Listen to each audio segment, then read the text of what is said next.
Certaines personnes, que je ne vis pas, m'écrivirent et me demandèrent ce que je pensais de ces deux mariages, absolument comme si elles eussent ouvert une enquête sur la hauteur des chapeaux des femmes au théâtre ou sur le roman psychologique.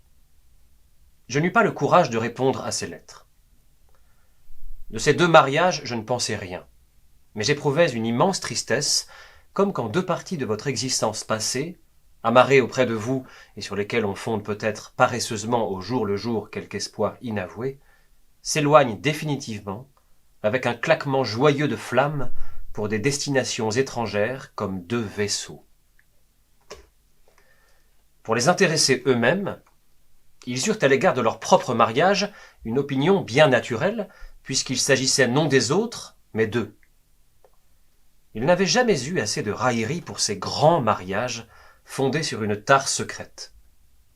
Et même les Cambremer de maisons si anciennes et de prétentions si modestes eussent été les premiers à oublier Jupien et à se souvenir seulement des grandeurs inouïes de la maison d'Oloron, si une exception ne s'était produite en la personne qui eût dû être le plus flattée de ce mariage, la marquise de Cambremer-le-Grandin. Mais, méchante de nature, elle faisait passer le plaisir d'humilier les siens avant celui de se glorifier elle-même. Aussi, n'aimant pas son fils, et ayant au fait de prendre en grippe sa future belle-fille, déclara-t-elle qu'il était malheureux pour un Cambremer d'épouser une personne qui sortait on ne savait d'où, en somme, et avait des dents si mal rangées. Quant au jeune Cambremer, qui avait déjà une certaine propension à fréquenter des gens de lettres, on pense bien qu'une si brillante alliance n'eut pas pour effet de le rendre plus snob, mais que, se sentant maintenant le successeur des ducs d'Oloron, prince souverain, comme disaient les journaux, il était suffisamment persuadé de sa grandeur pour pouvoir frayer avec n'importe qui. Et il délaissa la petite noblesse pour la bourgeoisie intelligente les jours où il ne se consacrait pas aux altesses. Les notes des journaux, surtout en ce qui concernait Saint-Loup, donnèrent à mon ami, dont les ancêtres royaux étaient énumérés, une grandeur nouvelle, mais qui ne fit que m'attrister, comme s'il était devenu quelqu'un d'autre, le descendant de Robert le Fort, plutôt que l'ami qui s'était mis si peu de temps auparavant sur le strapontin de la voiture afin que je fusse mieux au fond. Le fait de n'avoir pas soupçonné d'avance son mariage avec Gilberte, dont la réalité m'était apparue soudain dans une lettre si différente de ce que je pouvais penser de chacun de la veille, et qu'il ne m'eût pas averti, me faisait souffrir. Alors que j'eusse dû penser qu'il avait eu beaucoup à faire, et que, d'ailleurs, dans le monde, les mariages se font souvent ainsi tout d'un coup, fréquemment pour se substituer à une combinaison différente qui a échoué, inopinément, comme un précipité chimique. Et la tristesse, morne comme un déménagement, amère comme une jalousie que me causèrent par la brusquerie, par l'accident de leur choc, ces deux mariages, fut si profonde que plus tard on me la rappela, en me faisant absurdement gloire, comme ayant été tout le contraire de ce qu'elle fut au moment même, un double, triple et même quadruple pressentiment. Les gens du monde, qui n'avaient fait aucune attention à Gilberte, me dirent d'un air gravement intéressé « Ah, c'est elle qui épouse le marquis de Saint-Loup !» et jetaient sur elle le regard attentif des gens non seulement friands des événements de la vie parisienne, mais aussi qui cherchent à s'instruire et croient à la profondeur de leur regard. Ceux qui n'avaient, au contraire, connu que Gilberte regardèrent Saint-Loup avec une extrême attention, me demandèrent, souvent des gens qui me connaissaient à peine, de les présenter et revenaient de la présentation aux fiancés parés des joies de la fatuité en me disant « Il est très bien de sa personne ». Gilberte était convaincue que le nom de marquis de Saint-Loup était plus grand 1000 fois que celui de duc d'Orléans. Il paraît que c'est la princesse de Parme qui a fait le mariage du petit Cambremer, me dit maman. Et c'était vrai. La princesse de Parme connaissait depuis longtemps, par les œuvres, d'une part Legrandin, qu'elle trouvait un homme distingué, de l'autre madame de Cambremer, qui changeait la conversation quand la princesse lui demandait si elle était bien la sœur de Legrandin.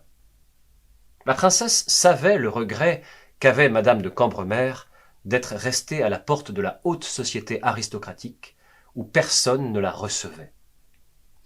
Quand la princesse de Parme, qui s'était chargée de trouver un parti pour mademoiselle d'Oloron, demanda à M. de Charlus s'il savait qui était un homme aimable et instruit qui s'appelait Legrandin de Méséglise, c'était ainsi que se faisait appeler M. Legrandin, le baron répondit d'abord que non, puis tout d'un coup un souvenir lui revint d'un voyageur avec qui il avait fait connaissance en wagon une nuit et qui lui avait laissé sa carte. Il eut un vague sourire. « C'est peut-être le même, » se dit-il. Quand il apprit qu'il s'agissait du fils de la sœur de Legrandin, il dit « Tiens, ce serait vraiment extraordinaire. S'il tenait de son oncle, après tout, ce ne serait pas pour m'effrayer. J'ai toujours dit qu'il faisait les meilleurs maris. »« Qui il ?»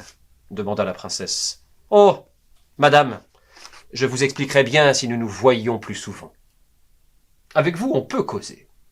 Votre Altesse est si intelligente, » dit Charlus, pris d'un besoin de confidence qui pourtant n'alla pas plus loin. Le nom de Cambremer lui plut, bien qu'il n'aimât pas les parents, mais il savait que c'était une des 4 baronnies de Bretagne, et tout ce qu'il pouvait espérer de mieux pour sa fille adoptive. C'était un nom vieux, respecté, avec de solides alliances dans sa province. Un prince eût été impossible et, d'ailleurs, peu désirable. C'était ce qu'il fallait. La princesse fit ensuite venir Legrandin. Il avait physiquement passablement changé, et assez à son avantage depuis quelque temps. Comme les femmes qui sacrifient résolument leur visage à la sveltesse de leur taille, et ne quittent plus Mariembad, Legrandin avait pris l'aspect désinvolte d'un officier de cavalerie. Au fur et à mesure que M. de Charlus s'était alourdi et abruti, Legrandin était devenu plus élancé et rapide, effet contraire d'une même cause. Cette vélocité avait d'ailleurs des raisons psychologiques. Il avait l'habitude d'aller dans certains mauvais lieux où il aimait qu'on ne le vît ni entrer ni sortir. Il s'y engouffrait. Legrandin s'était mis au tennis à 55 ans. Quand la princesse de Parme lui parla des Guermantes, de Saint-Loup, il déclara qu'il les avait toujours connues, faisant une espèce de mélange entre le fait d'avoir toujours connu de nom les châtelains de Guermantes et d'avoir rencontré chez ma tante Swann, le père de la future Madame de Saint-Loup, Swann dont Legrandin d'ailleurs ne voulait à Combray fréquenter ni la femme ni la fille. J'ai même voyagé dernièrement avec le frère du duc de Guermantes, M. de Charlus. Il a spontanément engagé la conversation, ce qui est toujours bon signe, car cela prouve que ce n'est ni un sot gourmet ni un prétentieux. Oh, je sais tout ce qu'on dit de lui, mais je ne crois jamais ces choses-là. D'ailleurs, la vie privée des autres ne me regarde pas. Il m'a fait l'effet d'un cœur sensible, d'un homme bien cultivé. Alors la princesse de Parme parla de mademoiselle d'Oloron.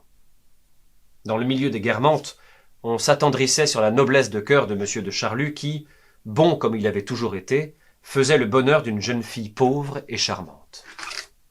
Et le duc de Guermantes, souffrant de la réputation de son frère, laissait entendre que, si beau que cela fût, c'était fort naturel. Je ne sais si je me fais bien entendre, tout est naturel dans l'affaire, disait-il maladroitement à force d'habileté. Mais son but était d'indiquer que la jeune fille était une enfant de son frère qu'il reconnaissait. Du même coup, cela expliquait Jupien. La princesse de Parme insinua cette version pour montrer à Legrandin qu'en somme, le jeune Cambremer épouserait quelque chose comme mademoiselle de Nantes, une de ces bâtardes de Louis XIV qui ne furent dédaignées ni par le duc d'Orléans ni par le prince de Conti. Ces 2 mariages, dont nous parlions déjà avec ma mère dans le train qui nous ramenait à Paris, eurent sur certains des personnages qui ont figuré jusqu'ici dans ce récit des effets assez remarquables. D'abord sur Legrandin, inutile de dire qu'il entra en ouragan dans l'hôtel de M. de Charlus, absolument comme dans une maison mal famée où il ne faut pas être vu, et aussi tout à la fois pour montrer sa bravoure et cacher son âge, car nos habitudes nous suivent même là où elles ne nous servent plus à rien, et presque personne ne remarqua qu'en lui disant bonjour, M. de Charlus lui adressa un sourire difficile à percevoir, plus encore à interpréter. Ce sourire était pareil en apparence, et au fond était exactement l'inverse de celui que 2 hommes qui ont l'habitude de se voir dans la bonne société échangent, si par hasard ils se rencontrent dans ce qu'ils trouvent un mauvais lieu, par exemple l'Élysée ou le général de Froberville quand il y rencontrait jadis Swann, avait, en l'apercevant, le regard d'ironique et mystérieuse complicité de deux habitués de la princesse des Laumes qui se commettaient chez M. Grévy. Legrandin cultivait obscurément, depuis bien longtemps, et dès le temps où j'allais tout enfant passer à Combray mes vacances, des relations aristocratiques, productives tout au plus d'une invitation isolée à une villégiature inféconde.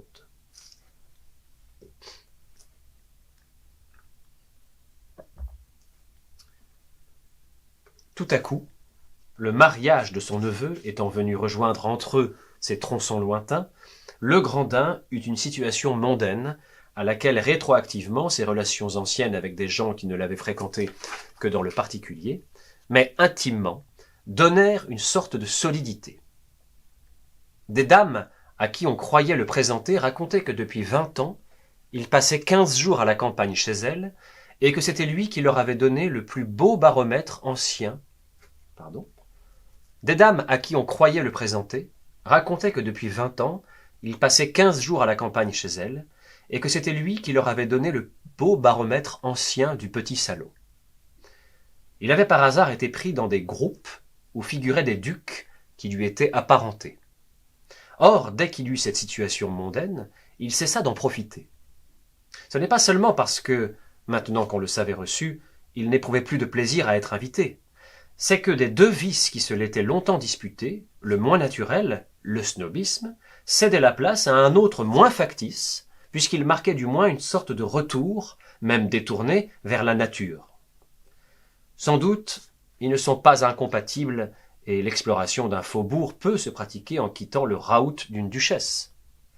Mais le refroidissement de l'âge détournait Legrandin de cumuler tant de plaisirs, de sortir autrement qu'à bon escient, et aussi rendait pour lui ceux de la nature assez platoniques, consistant surtout en amitié, en causeries qui prennent du temps, et lui faisait passer presque tout le sien dans le peuple, lui en laissant peu pour la vie de société. Madame de Cambremer elle-même devint assez indifférente à l'amabilité de la duchesse de Guermantes. Celle-ci, obligée de fréquenter la marquise, s'était aperçue, comme il arrive chaque fois qu'on vit davantage avec des êtres humains, c'est-à-dire mêle de qualité. Je reprends. Celle-ci, obligée de fréquenter la marquise, s'était aperçue, comme il arrive chaque fois qu'on vit davantage avec des êtres humains, c'est-à-dire mêlés de qualités qu'on finit par découvrir et de défauts auxquels on finit par s'habituer, que madame de Cambremer était une femme douée d'une intelligence et pourvue d'une culture que, pour ma part, j'appréciais peu, mais qui parut remarquable à la duchesse. Elle vint donc souvent, à la tombée du jour, voir madame de Cambremer et lui faire de longues visites. Mais le charme merveilleux que celle-ci se figurait exister chez la duchesse de Guermantes s'évanouit dès qu'elle s'en vit recherchée, et elle la recevait plutôt par politesse que par plaisir. Un changement plus frappant se manifesta chez Gilberte, à la fois symétrique et différent de celui qui s'était produit chez Swann marié. Certes, les premiers mois, Gilberte avait été heureuse de recevoir chez elle la société la plus choisie. Ce n'est sans doute qu'à cause de l'héritage qu'on invitait les amis intimes auxquels tenait sa mère, mais à certains jours seulement où il n'y avait qu'elle, enfermée à part, loin des gens chics, et comme si le contact de madame Bontemps ou de madame Cottard avec la princesse de Guermantes ou la princesse de Parme eût pu, comme celui de deux poudres instables, produire des catastrophes irréparables. Néanmoins, les Bontemps, les Cottard et autres, quoique déçus de dîner entre eux, étaient fiers de pouvoir dire « Nous avons dîné chez la marquise de Saint-Loup », d'autant plus qu'on poussait quelquefois l'audace jusqu'à inviter avec eux madame de Marsante, qui se montrait véritable grande dame, avec un éventail d'écailles et de plumes, toujours dans l'intérêt de l'héritage. Elle avait seulement soin de faire de temps en temps l'éloge des gens discrets qu'on ne voit jamais que quand on leur fait signe, avertissement moyennant lequel elle adressait aux bons entendeurs du genre Cottard, Bontemps, etc., son plus gracieux et hautain salut. Peut-être j'eusse préféré être de ces séries-là. Mais Gilberte, pour qui j'étais maintenant surtout un ami de son mari et des Guermantes, et qui, peut-être bien dès Combray, où mes parents ne fréquentaient pas sa mère, m'avait, à l'âge où nous n'ajoutons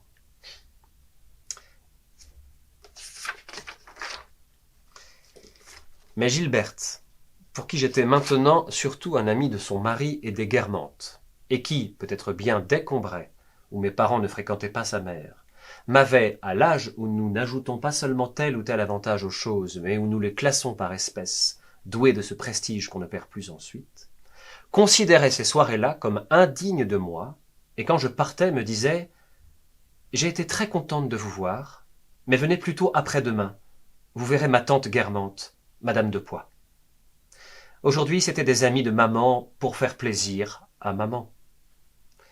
Mais ceci ne dura que quelques mois. Et très vite, tout fut changé de fond en comble. Était-ce parce que la vie sociale de Gilberte devait présenter les mêmes contrastes que celle de Swann? En tout cas, Gilberte n'était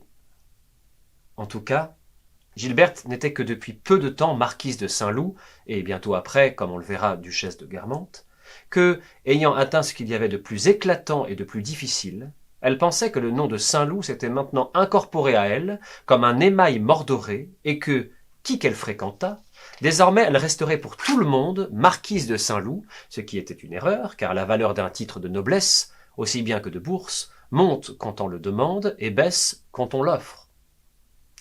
Tout ce qui nous semble impérissable tend à la destruction.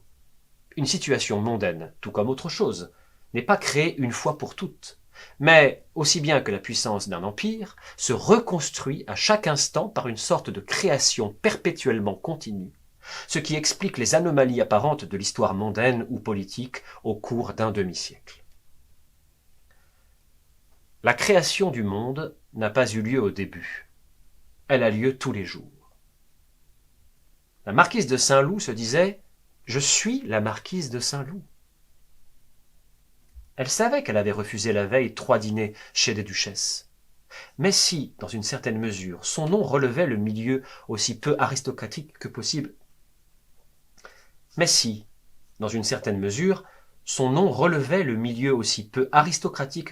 qu'elle recevait, par un mouvement inverse, le milieu que recevait la marquise dépréciait le nom qu'elle portait. Rien ne résiste à de tels mouvements. Les plus grands noms finissent par succomber. Swann n'avait-il pas connu une duchesse de la maison de France, dont le salon, parce que n'importe qui y était reçu, était tombé au dernier rang? Un jour que la princesse des Laumes était allée par devoir passer un instant chez cette Altesse, où elle n'avait trouvé que des gens de rien, en entrant ensuite chez Madame le Roi, elle avait dit à Swann et au marquis de Modène « Enfin, je me retrouve en pays ami. Je viens de chez Madame la duchesse de X, et il n'y avait pas 3 figures de connaissance. » Partageant, en un mot, l'opinion de ce personnage d'opérette qui déclare « Mon nom me dispense, je pense d'en dire plus long ». Gilberte se mit à afficher son mépris pour ce qu'elle avait tant désiré, à déclarer que tous les gens du faubourg Saint-Germain étaient idiots, infréquentables, et passant de la parole à l'action, cessa de les fréquenter. Des gens qui n'ont fait sa connaissance qu'après cette époque, et pour leur début auprès d'elle, l'ont entendue, devenue duchesse de Guermantes, se moquer drôlement du monde qu'elle eût pu si aisément voir, la voyant ne pas recevoir une seule personne de cette société, et si l'une, voire la plus brillante, s'aventurait chez elle, lui bâiller ouvertement au nez, rougissent rétrospectivement d'avoir pu, eux, trouver quelque prestige au grand monde, et n'oseraient jamais confier ce secret humiliant de leur faiblesse passée à une femme qu'ils croient, par une élévation essentielle de sa nature, avoir été de tout temps incapable de comprendre celle-ci.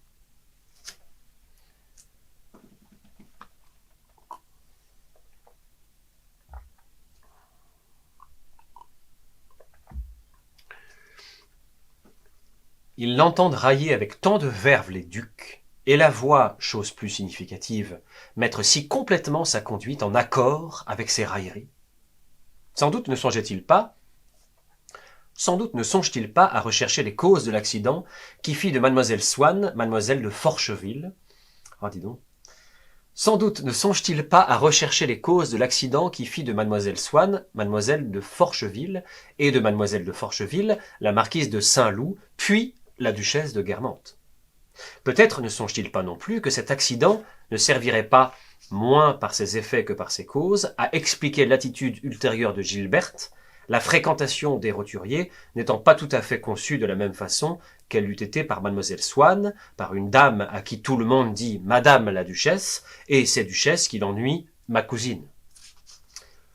On dédaigne volontiers un but qu'on n'a pas réussi à atteindre, ou qu'on a atteint définitivement. Et ce dédain nous paraît faire partie des gens que nous ne connaissions pas. Et ce dédain nous paraît faire partie des gens que nous ne connaissions pas encore. Peut-être, si nous pouvions remonter le cours des années, les trouverions-nous déchirés, plus frénétiquement que personne, par ces mêmes défauts qu'ils ont réussi si complètement à masquer ou à vaincre, que nous les estimons incapables non seulement d'en avoir jamais été atteints eux-mêmes, mais même de les excuser jamais chez les autres, faute d'être capables de les concevoir. D'ailleurs, bientôt le salon de la nouvelle marquise de Saint-Loup prit son aspect définitif, au moins au point de vue mondain, car on verra quel trouble devait y sévir par ailleurs. Or cet aspect était surprenant en ceci: on se rappelait encore que les plus pompeuses, les plus raffinées des réceptions de Paris, aussi brillantes que celles de la princesse de Guermantes, étaient celles de mademoiselle de Marsante, la mère de Saint-Loup. D'autre part, dans les derniers temps, le salon d'Odette, infiniment moins bien classé, n'en avait pas moins été éblouissant de luxe et d'élégance. Or Saint-Loup, heureux d'avoir, grâce à la grande fortune de sa femme, tout ce qu'il pouvait désirer de bien-être, ne songeait qu'à être tranquille après un bon dîner où des artistes venaient lui faire de la bonne musique. Et ce jeune homme qui avait paru à une époque si fier, si ambitieux, invitait à partager son luxe des camarades que sa mère n'aurait pas reçus. Gilberte, de son côté, mettait en pratique la parole de Swann.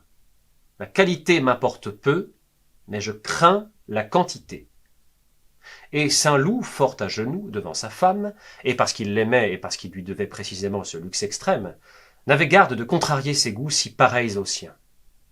De sorte que les grandes réceptions de madame de Marsante et de madame de Forcheville, données pendant des années surtout en vue de l'établissement éclatant de leurs enfants, ne donnèrent lieu à aucune réception de monsieur et de madame de Saint-Loup. Ils avaient les plus beaux chevaux pour monter ensemble à cheval, le plus beau yacht pour faire des croisières, mais où on n'emmenait que 2 invités. À Paris, on avait tous les soirs 3 ou 4 amis à dîner, jamais plus. De sorte que, par une régression imprévue, mais pourtant naturelle, chacune des 2 immenses volières maternelles avait été remplacée par un nid silencieux. La personne qui profita le moins de ces 2 unions fut la jeune mademoiselle d'Oloron, qui, déjà atteinte de la fièvre typhoïde le jour du mariage religieux, se traîna péniblement à l'église et mourut quelques semaines après. La lettre de faire-part, qui fut envoyée quelque temps après sa mort, mêlait à des noms comme celui de Jupien presque tous les plus grands de l'Europe, comme ceux du vicomte et de la vicomtesse de Montmorency, de S.A.R. la comtesse de Bourbon-Soissons, du prince de Modenest, de la vicomtesse d'Edouméa, de Lady Essex, etc., etc. Sans doute, même pour qui savait que la défunte était la nièce de Jupien, le nombre de toutes ces grandes alliances ne pouvait surprendre. Le tout, en effet, est d'avoir une grande alliance. Alors, le casus Fédéris venant à jouer, la mort de la petite roturière met en deuil toutes les familles princières de l'Europe. Mais bien des jeunes gens des nouvelles générations, et qui ne connaissaient pas les situations réelles, outre qu'ils pouvaient prendre Marie-Antoinette d'Oloron, marquise de Cambremer, pour une dame de la plus haute naissance, auraient pu commettre bien d'autres erreurs en lisant cette lettre de faire-part. Ainsi, pour peu que leur randonnée à travers la France leur eussent fait connaître un peu le pays de Combray, en voyant que le comte de Méséglise faisait part dans les premiers et tout près du duc de Guermantes, ils auraient pu n'éprouver aucun étonnement. Le côté de Méséglise et le côté de Guermantes se touchent, vieille noblesse de la même région, peut-être alliés depuis des générations, eussent-ils pu se dire. Qui sait, c'est peut-être une branche des Guermantes qui porte le nom de comte de Méséglise. Or, le comte de Méséglise n'avait rien à voir avec les Guermantes. Il ne faisait même pas part du côté Guermantes, mais du côté Cambremer, puisque le comte de Méséglise, qui, par un avancement rapide, n'était resté que 2 ans le grandin de Méséglise, c'était notre vieil ami le Grandin. Sans doute, faux titre pour faux titre, il en était peu qui eussent pu être aussi désagréables aux Guermantes que celui-là. Ils avaient été alliés autrefois avec les vrais comtes de Méséglise, desquels il ne restait plus qu'une femme, fille de gens obscurs et dégradés, mariée elle-même à un gros fermier enrichi de ma tante, nommé Ménager, qui lui avait acheté Mirougrin, et se faisait appeler maintenant Ménager de Mirougrin, de sorte que quand on disait que sa femme était née de Méséglise, on pensait qu'elle devait être plutôt née à Méséglise, et qu'elle était de Méséglise comme son mari de Mirougrin. Tout autre titre faux eût donné moins d'ennuis aux Guermantes. Mais l'aristocratie sait les assumer. Et bien d'autres encore. Du moment qu'un mariage, jugé utile à quelque point de vue que ce soit, est un jeu. Couvert par le duc de Guermantes, le Grandin fut pour une partie de cette génération-là, et sera pour la totalité de celle qui la suivra, le véritable comte de Méséglise. Une autre erreur encore que tout jeune lecteur peu au courant eût été porté à faire, eût été de croire que le baron et la baronne de Forcheville faisaient part en tant que parents et beaux-parents du marquis de Saint-Loup, c'est-à-dire du côté Guermantes. Or, de ce côté, ils n'avaient pas à figurer, puisque c'était Robert qui était parent des Guermantes et non Gilberte. Non, le baron et la baronne de Forcheville, malgré cette fausse apparence, figuraient du côté de la mariée, il est vrai, et non du côté Cambremer, à cause non pas des Guermantes, mais de Jupien, dont notre lecteur doit savoir qu'Odette était la cousine.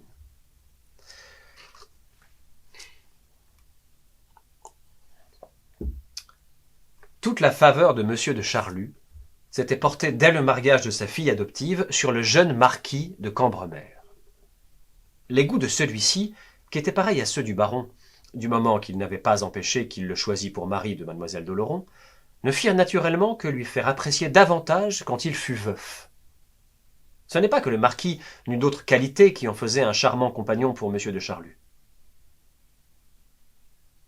Mais, même quand il s'agit d'un homme de haute valeur, c'est une qualité que ne dédaigne pas celui qui l'admet dans son intimité et qui le lui rend particulièrement commode s'il sait jouer aussi le whist. L'intelligence du jeune marquis était remarquable et, comme on disait déjà à Féterne, où il n'était encore qu'enfant, il était tout à fait du côté de sa grand-mère, aussi enthousiaste, aussi musicien. Il en reproduisait aussi certaines particularités, mais celles-là plus par imitation, comme toute la famille, que par atavisme. C'est ainsi que quelque temps après la mort de sa femme, ayant reçu une lettre signée Léonore, prénom que je ne me rappelais pas être le sien, je compris seulement qui m'écrivait quand j'eus lu la formule finale « Croyez à ma sympathie vraie », le « vrai » mis à sa place, ajoutait au prénom Léonore le nom de Cambremer. Je vis pas mal à cette époque Gilberte, avec laquelle je m'étais de nouveau lié. Car notre vie, dans sa longueur, n'est pas calculée sur la vie de nos amitiés. Qu'une certaine période de temps s'écoule, et l'on voit reparaître, de même qu'en politique d'anciens ministères au théâtre des pièces oubliées qu'on reprend, des relations d'amitié renouées entre les mêmes personnes qu'autrefois, après de longues années d'interruption, et renouées avec plaisir.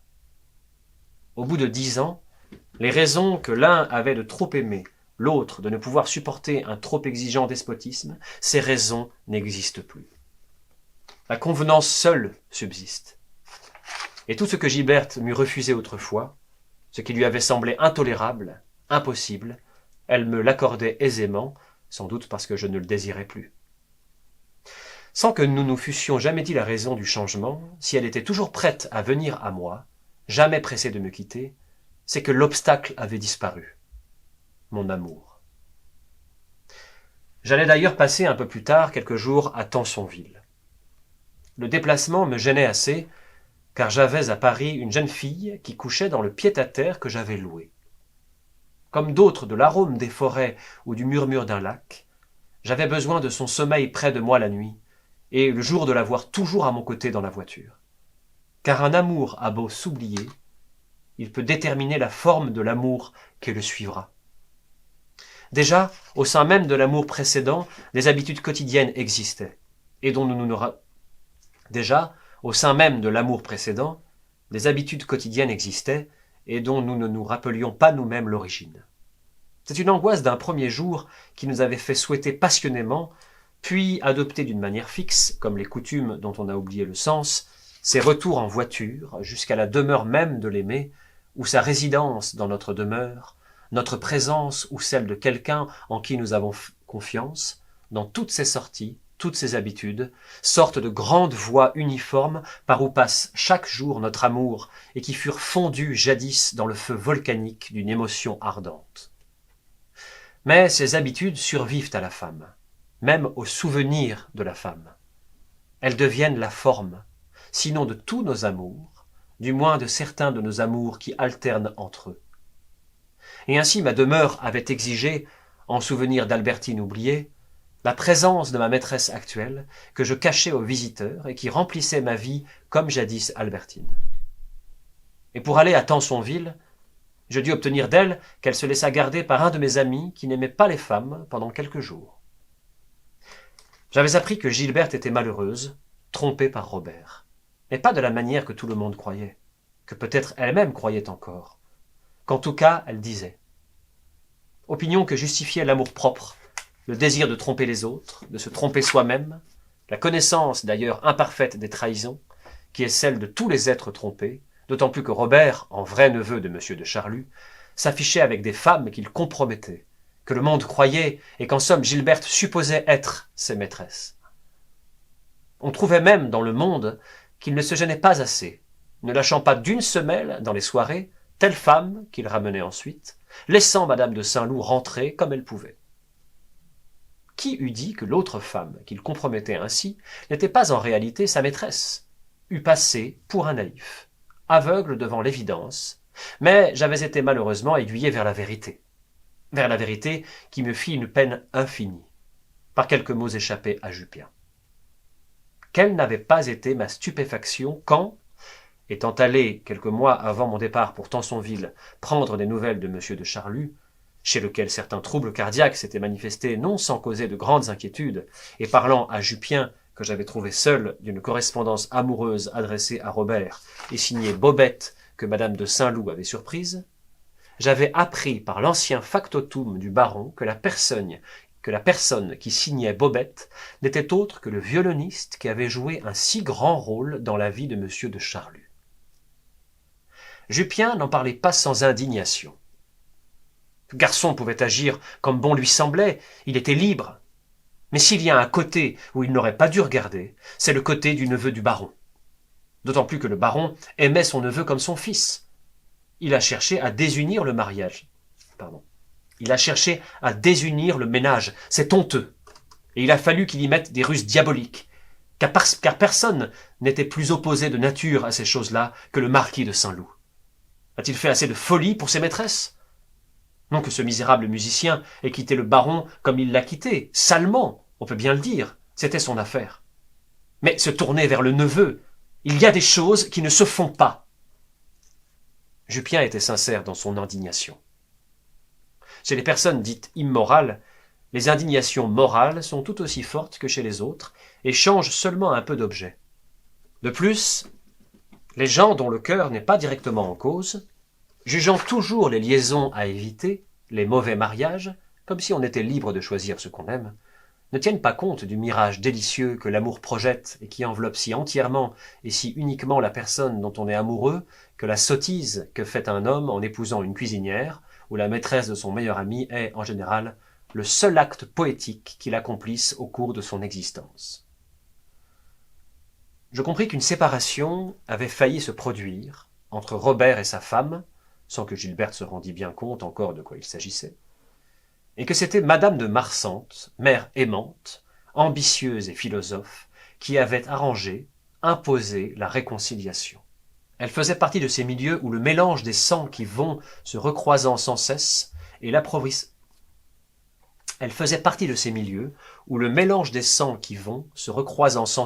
l'appauvrissement des patrimoines font refleurir à tout moment dans le domaine des passions, comme dans celui des intérêts, les vices et les compromissions héréditaires.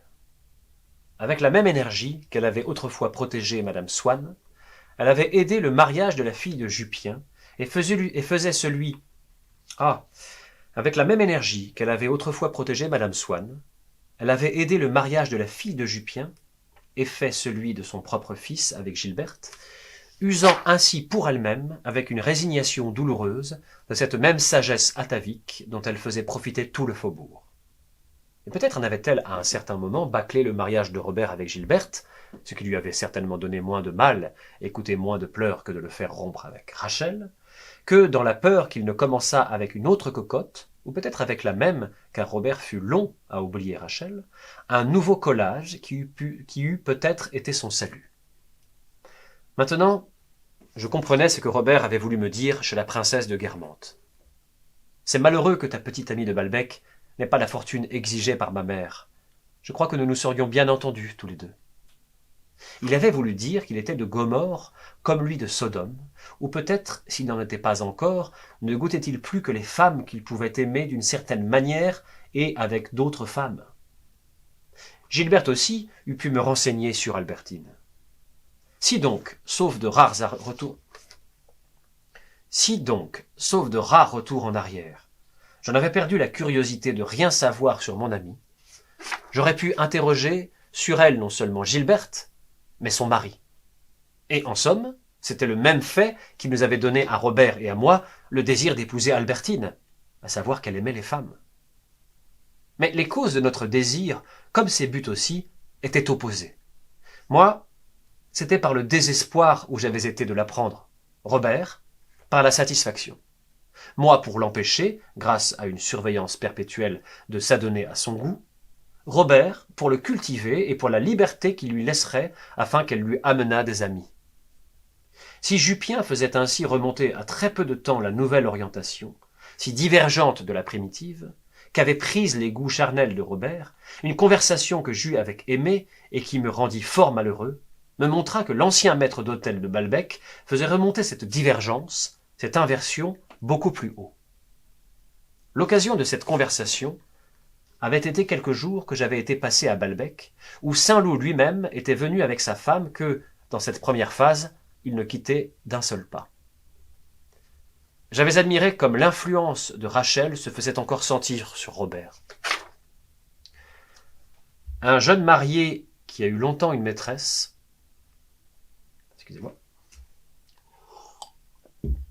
un jeune marié qui a eu longtemps une maîtresse sait seul ôter aussi bien le manteau de sa femme avant d'entrer dans un restaurant, avoir avec elle les égards qu'il convient. Il a reçu pendant sa liaison l'instruction que doit avoir un bon mari. Non loin de lui, à une table voisine de la mienne, Bloch, au milieu de prétentions jeunes universitaires. Non loin de lui, à une table voisine de la mienne, Bloch, au milieu de prétentieux jeunes universitaires, prenait des airs faussement à l'aise et criait très fort à un de ses amis en lui passant avec ostentation la carte avec un geste qui renversa 2 carafes d'eau. « Non, non, mon cher, commandez. De ma vie, je n'ai jamais su faire un menu. Je n'ai jamais su commander. » répétait-il avec un orgueil peu sincère, et mêlant la littérature à la gourmandise, il opina tout de suite pour une bouteille de champagne qu'il aimait avoir, d'une façon tout à fait symbolique, orner une causerie. Saint-Loup, lui, savait commander. Il était assis à côté de Gilberte, déjà grosse, il ne devait pas cesser par la suite de lui faire des enfants, comme il couchait à côté d'elle dans leur lit commun à l'hôtel.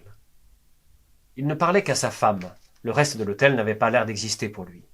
Mais au moment où un garçon prenait une commande, était tout prêt, il levait rapidement ses yeux clairs et jetait sur lui un regard qui ne durait pas plus de 2 secondes, mais dans sa limpide clairvoyance semblait témoigner d'un ordre de curiosité et de recherches entièrement différents de celui qui aurait pu animer n'importe quel client en regardant même longtemps un chasseur ou un commis pour faire sur lui des remarques humoristiques ou autres qu'il communiquerait à ses amis.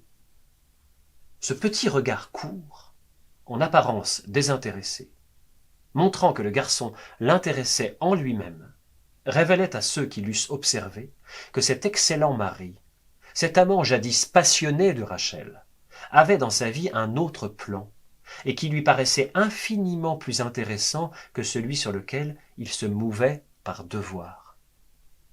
Mais on ne le voyait que dans celui-là. Déjà ses yeux étaient revenus sur Gilberte, qui n'avait rien vu. Il lui présentait un ami au passage et partait se promener avec elle. Or, Aimé me parla à ce moment d'un temps bien plus ancien, celui où j'avais fait la connaissance de Saint-Loup par madame de Villeparisis, en ce même Balbec. « Mais oui, monsieur, me dit-il, c'est archi connu, il y a bien longtemps que je le sais.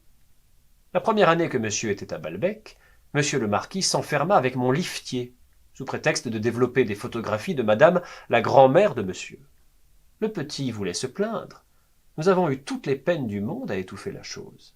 Et tenez, monsieur. Monsieur se rappelle sans doute ce jour où il est venu déjeuner au restaurant avec monsieur le marquis de Saint-Loup et sa maîtresse, dont monsieur le marquis se faisait un paravent. Monsieur se rappelle sans doute que monsieur le marquis s'en alla en prétextant une crise de colère. Sans doute, je ne veux pas dire que madame avait raison. Elle lui en faisait voir de cruelles. Mais ce jour-là, on ne m'ôtera pas de l'idée que la colère de monsieur le marquis était feinte et qu'il avait besoin d'éloigner monsieur et madame. Pour ce jour-là, du moins, je sais bien que si Aimé ne mentait pas sciemment, il se trompait du tout au tout. Je me rappelais trop l'état dans lequel était Robert, la gifle qu'il avait donnée au journaliste. Et d'ailleurs, pour Balbec, c'était de même. Ou le liftier avait menti, ou c'était Aimé qui mentait. Du moins, je le crus. Une certitude, je ne pouvais l'avoir. Car on ne voit jamais qu'un côté des choses. Si cela ne m'eût pas tant fait, décidément, si cela ne m'eût pas fait tant de peine, j'eusse trouvé une certaine ironie à ce que, tandis que pour moi la course du lift chez Saint-Loup avait été le moyen commode de lui faire porter une lettre et d'avoir sa réponse, pour lui, cela avait été le moyen de faire la connaissance de quelqu'un qui lui avait plu. Les choses, en effet, sont pour le moins doubles. Sur l'acte le plus insignifiant que nous accomplissons, un autre homme embranche une série d'actes entièrement différents. Il est certain que l'aventure de Saint-Loup et du liftier, si elle eut lieu, ne me semblait pas plus contenue dans le banal envoi de ma lettre que quelqu'un qui ne connaîtrait de Wagner que le duo de Lohengrin ne pourrait prévoir le prélude de Tristan. Certes, pour les hommes, les choses n'offrent qu'un nombre restreint de leurs innombrables attributs à cause de la pauvreté de leurs sens. Elles sont colorées parce que nous avons des yeux. Combien d'autres épithètes ne mériteraient-elles pas si nous avions des centaines de sens? Mais cet aspect différent qu'elles pourraient avoir nous est rendu plus facile à comprendre parce qu'est dans la vie un événement même minime dont nous connaissons une partie que nous croyons le tout, et qu'un autre regarde comme par une fenêtre percée de l'autre côté de la maison et qui donne sur une autre vue. Dans le cas où Aimé ne se fût pas trompé, la rougeur de Saint-Loup quand Bloch lui avait parlé du lift ne venait peut-être pas de ce que celui-ci prononçait « left ». Mais j'étais persuadé que l'évolution physiologique de Saint-Loup n'était pas commencée à cette époque, et qu'alors il aimait encore uniquement les femmes. Plus qu'à un autre signe, je pus le discerner rétrospectivement à l'amitié que Saint-Loup m'avait témoignée à Balbec. Ce n'est que tant qu'il aima les femmes qu'il fut vraiment capable d'amitié. Après cela, au moins pendant quelque temps, les hommes qui ne l'intéressaient pas directement, il leur manifestait une indifférence, sincère, je le crois, en partie, car il était devenu très sec, et qu'il exagérait aussi pour faire croire qu'il ne faisait attention qu'aux femmes. Mais je me rappelle tout de même qu'un jour, à Doncières, comme j'allais dîner chez les Verdurins, et comme il venait de regarder d'une façon un peu prolongée Morel, il m'avait dit « C'est curieux, ce petit, il a des choses de Rachel. Cela ne te frappe pas? Je trouve qu'ils ont des choses identiques. En tout cas, cela ne peut pas m'intéresser. » Et tout de même, ses yeux étaient ensuite restés longtemps perdus à l'horizon, comme quand on pense, avant de se remettre à une partie de cartes ou de partir dîner en ville, à un de ces lointains voyages qu'on ne fera jamais, mais dont on éprouve un instant la nostalgie. Mais si Robert trouvait quelque chose de Rachel à Charlie, Gilberte, elle, cherchait à avoir quelque chose de Rachel afin de plaire à son mari, mettait comme elle des nœuds de soie ponceau, ou rose, ou jaune dans ses cheveux, se coiffait de même, car elle croyait que son mari l'aimait encore, et elle en était jalouse. Que l'amour de Robert eût été par moments sur les confins qui séparent l'amour d'un homme pour une femme et l'amour d'un homme pour un homme, c'était possible. En tout cas, le souvenir de Rachel ne jouait plus à cet égard qu'un rôle esthétique. Il n'est même pas probable qu'il eût pu en jouer d'autres. Un jour, Robert était allé lui demander de s'habiller en homme, de laisser pendre une longue mèche de ses cheveux, et pourtant il s'était contenté de la regarder, insatisfait. Il ne lui restait pas moins attaché, et lui faisait scrupuleusement, mais sans plaisir, la rente énorme qu'il lui avait promise, et qui ne l'empêcha pas d'avoir pour lui par la suite les plus vilains procédés. De cette générosité envers Rachel, Gilberte n'eût pas souffert si elle avait su qu'elle était seulement l'accomplissement résigné d'une promesse à laquelle ne correspondait plus aucun amour. Mais de l'amour, c'est au contraire ce qu'il feignait de ressentir pour Rachel. Les homosexuels seraient les meilleurs maris du monde s'ils ne jouaient pas la comédie d'aimer les femmes. Gilberte ne se plaignait d'ailleurs pas. C'est d'avoir cru Robert aimé, si longtemps aimé, par Rachel, qui le lui avait fait désirer, l'avait fait renoncer pour lui à des partis plus beaux. Il lui semblait qu'il fit une sorte de concession en l'épousant. Et de fait, les premiers temps, des comparaisons entre les deux femmes, pourtant si inégales comme charme et comme beauté, ne furent pas en faveur de la délicieuse Gilberte. Mais celle-ci grandit ensuite dans l'estime de son mari, pendant que Rachel diminuait à vue d'œil. Une autre personne se démentit, ce fut Madame Swann. Si pour Gilberte, Robert avant le mariage était déjà entouré de la double auréole que lui créait d'une part sa vie avec Rachel perpétuellement dénoncée par les lamentations de Madame de Marsante, d'autre part le prestige que les Guermantes avaient toujours eu pour son père et qu'elle avait hérité de lui, Madame de Forcheville, en revanche, eût préféré un mariage plus éclatant, peut-être princier. Il y avait des familles royales pauvres et qui eussent accepté l'argent, qui se trouva d'ailleurs être fort inférieur aux millions promis, décrassé qu'il était par le nom de Forcheville, et un gendre moins démonétisé par une vie passée loin du monde. Elle n'avait pu triompher de la volonté de Gilberte. S'était plainte amèrement à tout le monde, flétrissant son gendre. Un beau jour, tout avait été changé. Le gendre était devenu un ange, on ne se moquait plus de lui qu'à la dérobée. C'est que l'âge avait laissé à Madame Swann, devenue Madame de Forcheville, le goût qu'elle avait toujours eu d'être entretenue, mais, par la désertion des admirateurs, lui en avait retiré les moyens.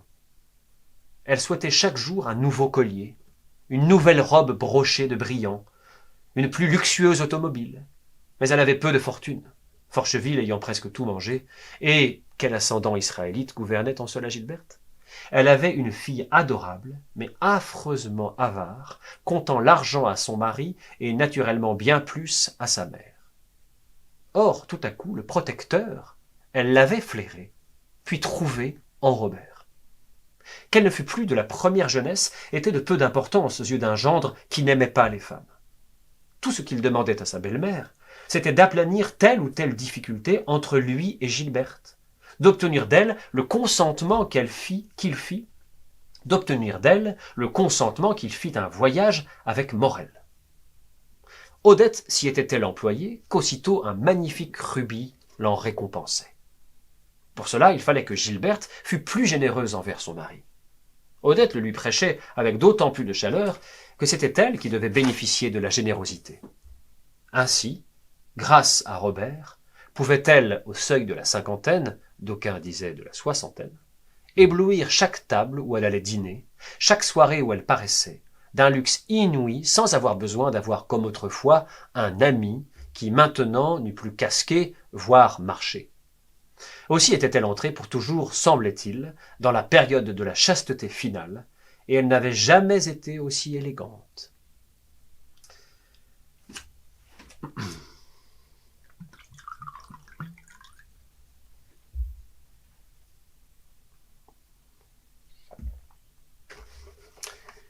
Ce n'était pas seulement la méchanceté, la rancune de l'ancien pauvre contre le maître qui l'a enrichi, et lui a d'ailleurs, c'était dans le caractère, et plus encore dans le vocabulaire de M. de Charlus, fait sentir la différence de leurs conditions, qui avait poussé Charlie vers Saint-Loup afin de faire souffrir davantage le baron. C'était peut-être aussi l'intérêt. J'ai l'impression que Robert devait lui donner beaucoup d'argent.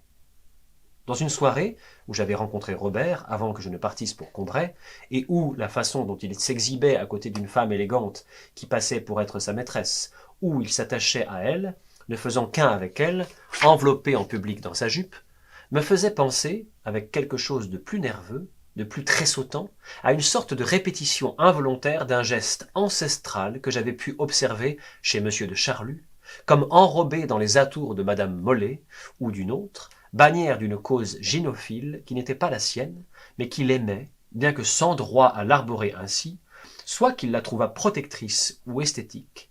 J'avais été frappé au retour de voir combien ce garçon, si généreux quand il était bien moins riche, était devenu économe. Qu'on ne tienne qu'à ce qu'on possède, et que tel qui semait l'or qu'il avait si rarement jadis thésaurise maintenant celui dont il est pourvu, c'est sans doute un phénomène assez général, mais qui pourtant me parut prendre là une forme plus particulière. Saint-Loup refusa de prendre un fiacre, et je vis qu'il avait gardé une correspondance de tramway. Sans doute en ceci Saint-Loup déployait-il, pour des fins différentes, des talents qu'il avait acquis au cours de sa liaison avec Rachel. Un jeune homme qui a longtemps vécu avec une femme n'est pas aussi inexpérimenté que le puceau pour qui celle qu'il épouse est la première. Pareillement, ayant eu à s'occuper dans les plus minutieux détails du ménage de Rachel, d'une part parce que celle-ci n'y entendait rien, ensuite parce qu'à cause de sa jalousie, il voulait garder la haute main sur la domesticité, il put, dans l'administration des biens de sa femme et l'entretien du ménage, continuer ce rôle habile et entendu que peut-être Gilberte n'eût pas su tenir et qu'elle lui abandonnait volontiers. Mais sans doute le faisait-il surtout pour faire bénéficier Charlie des moindres économies de bout de chandelle, l'entretenant, en somme, richement sans que Gilberte s'en aperçût ni en souffrît. Je pleurais en pensant que j'avais eu autrefois pour un Saint-Loup différent une affection si grande et que je sentais bien, à ses nouvelles manières froides et évasives, qu'il ne me rendait plus, les hommes, dès qu'ils étaient devenus susceptibles de lui donner des désirs, ne pouvant plus lui inspirer d'amitié. Comment cela avait-il pu naître chez un garçon qui avait tellement aimé les femmes que je l'avais vu désespéré jusqu'à craindre qu'il se tuât parce que Rachel, camp du Seigneur, avait voulu le quitter? La ressemblance entre Charlie et Rachel, invisible pour moi, avait-elle été la planche qui avait permis à Robert de passer des goûts de son père à ceux de son oncle, afin d'accomplir l'évolution physiologique qui, même chez ce dernier, s'était produite assez tard? Parfois, pourtant, les paroles d'Aimé revenaient m'inquiéter. Je me rappelais Robert cette année-là à Balbec. Il avait, en parlant au liftier, une façon de ne pas faire attention à lui qui rappelait beaucoup celle de M. de Charlus quand il adressait la parole à certains hommes. Mais Robert pouvait très bien tenir cela de M. de Charlus, d'une certaine hauteur et d'une certaine attitude physique des Guermantes, et nullement des goûts spéciaux au baron.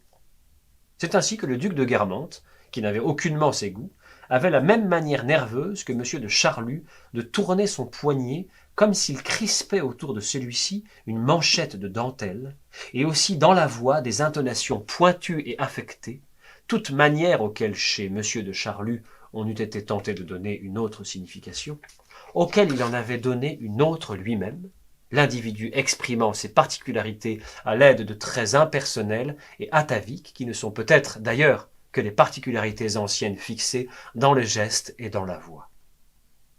Dans cette dernière hypothèse, qui confine à l'histoire naturelle, ce ne serait pas M. de Charlus qu'on pourrait appeler un Guermantes affecté d'une tare, et l'exprimant en partie à l'aide des traits de la race des Guermantes, mais le duc de Guermantes qui serait, dans une famille pervertie, l'être d'exception que le mal héréditaire a si bien épargné que les stigmates extérieurs qu'il a laissés sur lui y perdent tout sens. Je me rappelais que le premier jour où j'avais aperçu Saint-Loup à Balbec, si blond, d'une matière si précieuse et si rare, contournait les tables, faisant voler son monocle devant lui, je lui avais trouvé l'air efféminé, qui n'était certes pas un effet de ce que j'apprenais de lui maintenant, mais de la grâce particulière aux Guermantes, de la finesse de cette porcelaine de Saxe en laquelle la duchesse était modelée aussi. Je me rappelais son affection pour moi, sa manière tendre, sentimentale de l'exprimer, et je me disais que cela non plus, qui eût pu tromper quelque autre, signifiait alors tout autre chose, même tout le contraire de ce que j'apprenais aujourd'hui.